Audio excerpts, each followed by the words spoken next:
నర్సరావుపేటలో ఇటీవల వచ్చిన తుఫాను కారణంగా లోతట్టు ప్రాంతాలు జలమయంతో స్థానిక ఎమ్మెల్యే అరవిందబాబు పట్టణంపై ప్రత్యేక దృష్టి సారించారు. అందులో భాగంగా సత్తెనపల్లి రోడ్లోని కత్వా వాగులో పేరుకున్న మురికిని తొలగిస్తున్నారు. భవిష్యత్తులో కత్వా వాగుకి గుంటూరు రోడ్లో హైలెవెల్ బ్రిడ్జికి సీఎం అనుమతి ఇచ్చారని, చంద్రబాబు నాయుడు కాలనీకి 20 లక్షలతో రిటర్న్ వాల్కి అనుమతి పొందామని, త్వరలో పలు అభివృద్ధి కార్యక్రమాలకు శ్రీకారం చుడుతున్నామని తెలిపారు.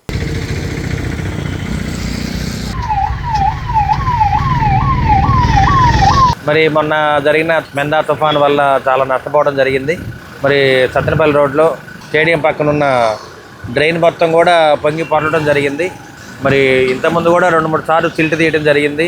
అదేవిధంగా ఇక్కడున్న మరి బ్రిడ్జ్ కూడా అప్గ్రేడ్ చేసి ఫ్లైఓవర్ లాగా మార్చడానికి పూర్తిగా మరి సీఎం గారు సహకరిస్తామని చెప్పారు. సత్తెనపల్లి రోడ్లో ఒక ఫ్లైఓవరు, అదేవిధంగా హై లెవెల్ బ్రిడ్జి, గుంటూరు రోడ్లో కూడా ఒక హై లెవెల్ బ్రిడ్జి కూడా శాంక్షన్ చేయడానికి ప్రభుత్వం సిద్ధంగా ఉంది.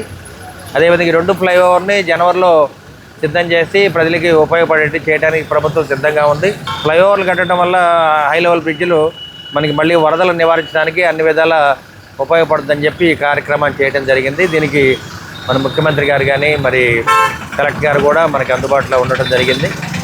అదేవిధంగా ఇప్పుడైతే మరి ఇక్కడ ఈ డ్రైన్లో కూడా సిల్టర్ తీర్చడం జరుగుతుంది. మళ్ళీ తుఫాన్లు ఈ నవంబర్లో వచ్చినా కానీ వరదలు రాకుండా మరి ప్రయత్నం చేస్తూ ఉన్నాము.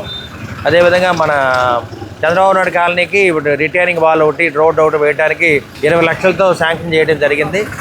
ఈ రోడ్డు కూడా దగ్గరలో శాంక్షన్ చేయిస్తాము. అదేవిధంగా ఇక్కడున్న మరి చంద్రబాబు నాయుడు కాలనీలో ఉన్న ప్రజలందరూ కూడా మెయిన్ రోడ్లోకి ఈజీగా రావడానికి ఒక అప్రోచ్ రోడ్డు కూడా వేస్తున్నాము. మరి ప్రజలకు కూడా దీనికి సౌకర్యంగా ఉంటుందని చెప్పి తెలియజేస్తూ ఉన్నాము. మరి ఏదైతే చంద్రబాబు నాయుడు కాలనీకి మేము మాట ఇచ్చామో దాని ప్రకారం వాళ్ళకి రిటైనింగ్ వాళ్ళు రోడ్డు ఒకటి, ఒక సప్తా ఒకటి కడుతున్నాము. మరి ప్రజలకి సౌకర్యంగా ఉంటుందని చెప్పి మరి మీడియా ముగ్గురు తెలియజేస్తున్నాము. అదేవిధంగా మన సత్తెనపల్లి రోడ్డు, గుంటూరు రోడ్లు, హై లెవెల్ బ్రిడ్జ్ రెండింటిని కూడా శాంక్షన్ చేయించి రేపు సమ్మర్లోకి వినియోగంలోకి రావడానికి వీలుగా మరి మున్సిపల్ కమిషనర్ గారు, అదేవిధంగా డీఈ గారు, కలెక్టర్ గారు కూడా దీని మీద ప్రత్యేకమైన ప్రణాళిక రూపొందించడం జరిగింది. కాబట్టి తప్పనిసరిగా వీటిని అందుబాటులో తేవడానికి ఎమ్మెల్యేగా నేను సిద్ధంగా ఉన్నాను.